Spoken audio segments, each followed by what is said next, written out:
Welcome to another episode of Jay Leno's Garage. Today we're going to talk about one of my favorite Italian cars, the Lancia. That's Vincenzo Lancia right there. He was born in 1881, August 24th, I understand. And he was one of those naturally gifted mechanical guys, not necessarily a great student. He was a test driver for Fiat. He drove racing cars for Fiat. And like a lot of guys who drove racing cars for someone else, one day said, hey, why don't I build my own cars? Which he did. And he built very innovative cars. We're going to talk about one of them in just a minute. I just like this. This is an ad that appeared in the paper November 28th, 1910.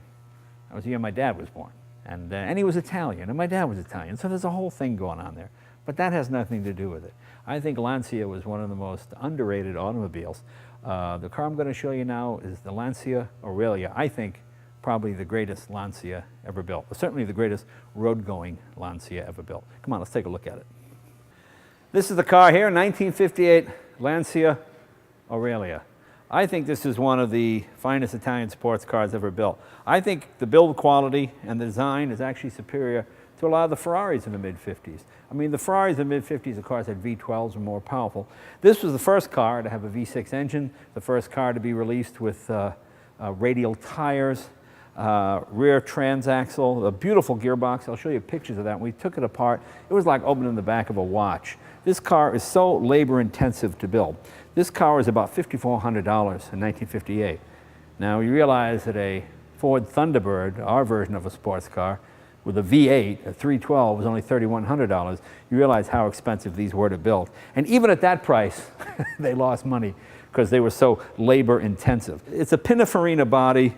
And don't forget, when American cars had huge fins with giant taillights, these have these elegant little taillights here, locking gas cap, just a lot of features that cars didn't have at the time. Notice there's not much chrome. I mean, the 50s were the time of chrome, both for European and American cars. And this has just the right amount of chrome. The front of it, I prefer split bumpers, but by the time this one came along, they realized Americans bump park, so they put these heavier bumpers on it. Beautiful radiator. Very elegant car. Got your hood scoop right here and your radial tires. It just drives so nicely. Just kind of shifts nicely. It's a nice car to drive. You get involved with this automobile. You feel like you're a part of it. And the quality, it just oozes quality. You know, there's a fascinating backstory to Lancia. Lancia died in 1937. His son, Giannini, I think that's how I say it, Giannini Lancia took over the company.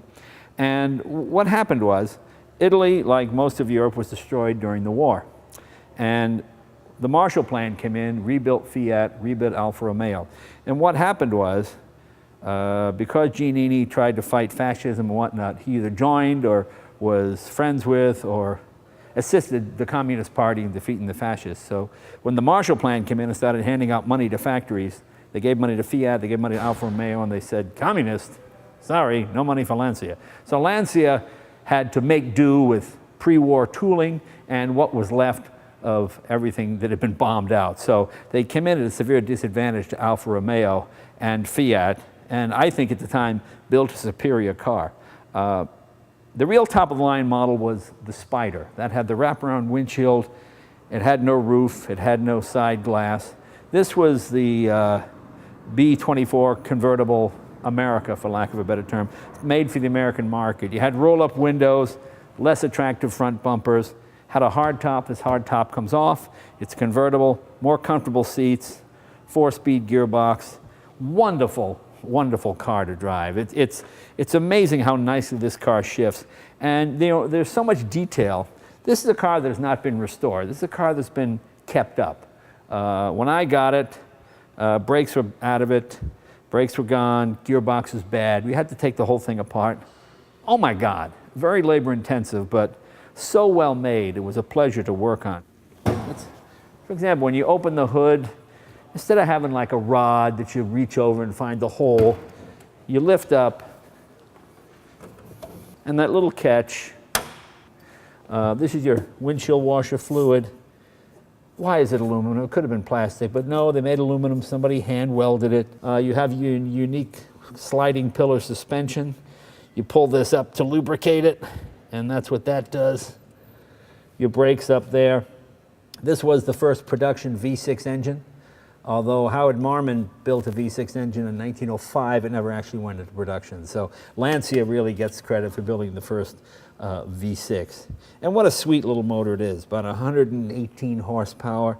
Nardi makes a kit, you can add two barrels to it, and someday I may do that. But for now, it just drives very nicely. Vittorio Jano, the famous legendary Italian designer who built the 2.9 Alpha, the 2.3 Alpha, a number of race cars, he consulted on this car. When they built it initially, they said, the back end is breaking loose. And he said, why don't you put the transmission in the back? So they did. They built this elaborate transaxle with inboard drum brakes. Just fantastic, fantastic piece of engineering. See, you just lift it up and it comes down. And just, everything has a nice mechanicalness to it. You know, even getting the hubcaps off, when I first got this car, I figured, how do you get the hubcaps off? I started to get down there with a screwdriver. No, you don't do that. You put the tool in here, you turn it, and the hubcaps unscrew. Just, you either appreciate these little features or you don't. If you don't, get out. Get out. But I think you do. The dashboard, beautiful dashboard, I think, just classic Italian. I love an oversized wheel. You had radio, heater, things we somewhat take for granted today, but were not quite so common on sports cars. This was really a grand touring car. And in the 1950s, if you need to get from point A to point B quickly, this is a pretty fast way to go. 118 horsepower doesn't sound like a lot, but don't forget, Porsches in the 50s were what, 85, 90 horsepower? So that was pretty good. Again, the same catch. Your battery is in the trunk right here. As you see, this car needs a bit of restoration, and someday we may do it, but it has a nice patina to it. It's a nice old girl that's been kept up. Well, it's probably time to take it for a ride.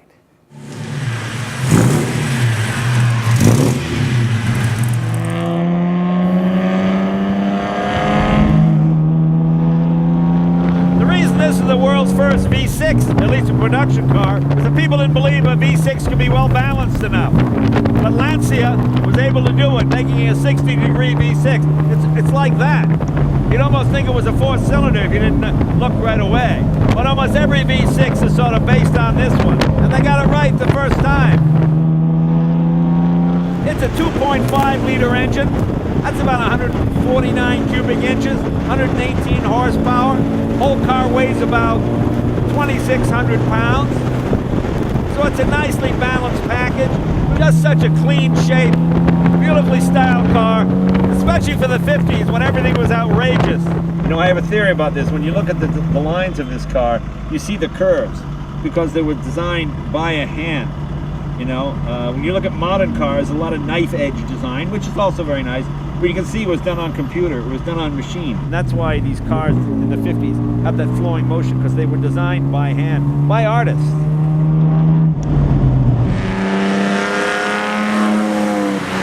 You know, the days before power steering, you had these beautiful handmade wooden steering wheels.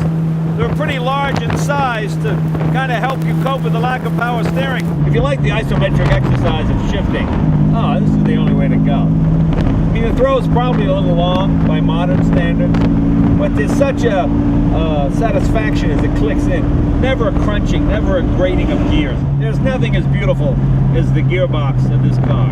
You know, when you take this gearbox apart, you look at the pieces, you find the bearings that are supposed to go there, you replace them, and you have a beautifully rebuilt, practically brand new gearbox again. You know, you just can't do that with so many modern things. So many things that are press fit or done by machine. But when they're put together by hand, hands can bring them back again. Beautiful dashboard, everything's easily readable. Jaeger instruments, you have your speedometer, of course. Oil pressure is up here, fuel is here, water temperature is here, voltmeter is down there. Your dynamo light is here, your tachometer, of course. You have a clock, your turn indicators. I love your high-low beam right here. This is very European, this stalk right here. You just gotta reach over. That's very sexy to me. I love that. It's your horn over here. I think somebody added that. It should be here in the center. This is an AM/FM radio, probably from the 60s. I wish I had one of the original, beautifully made Italian radios, but I don't. It's got a nice heater underneath. Hand accelerator here for cold starts, and your choke is underneath there as well. And you have a dash light under there that lights up as well. You have all the amenities, or at least what was considered the amenities back in the 60s. You know, only recently have these cars really become appreciated again. I see them going for crazy money now. And I guess that's good because it means more and more are being preserved. Not a lot were brought into the United States. I think only 86 were brought in 1958. You know, there aren't very many of these cars left, and there weren't very many made, so I'm grateful to the guys that keep these marks going. Lancia Spares in Pennsylvania. He's a guy who sells spares for these, and I would have been lost without him. And my friend Peter Harding, who runs Lancia Restorations in England, makes his alternator, replaces your generator, it bolts right in, it makes all the difference in the world. Your battery stays charged, your lights are bright, your blinkers blink. I mean, it's really terrific. If there's any fault with a lot of these old cars, especially early Italian cars, it's the electrical system. Hi, cute girls. What are you filming? From my website. Right on. That never happens to me. But when you're driving a Lancia, oh, they go crazy. They jump in the car. But anyway, as I was saying, although not really fast by modern standards, it's fast enough. And you've got, the torque is so nice and so linear that it just pulls in every gear. It's a wonderful sound, that 60-degree V6. You have to think of it like it's Pavarotti.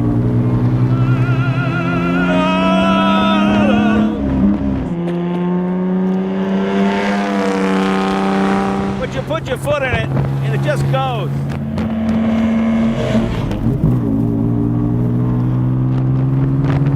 This is a grand touring car, in the truest sense of the word. It really is. Wonderfully comfortable, nice leather bucket seats, perfect combination of a GT car and a sports car. A lot of people put wire wheels on these. I don't know, for some reason they don't look right. I like that disc wheel with the Lancia hubcap. I think the script should be black. I need to do that. But this car is still a car on its way to restoration. Slowly but surely, we're sympathetically getting everything to work. All the gauges work, transmission, clutch, brakes. Need to redo the chrome and a few little pieces. Then it'll be bellissimo. Because of its heritage, I'm not going to do a burnout. This isn't a car you do burnout. This is a car you would ride along the Amalfi Coast with Sophia Loren. Instead, I'm in Burbank with a dopey cameraman sitting in the seat. But I can pretend he's Sophia Loren. You know, I don't want to do that either now that I think about it. But you get the idea.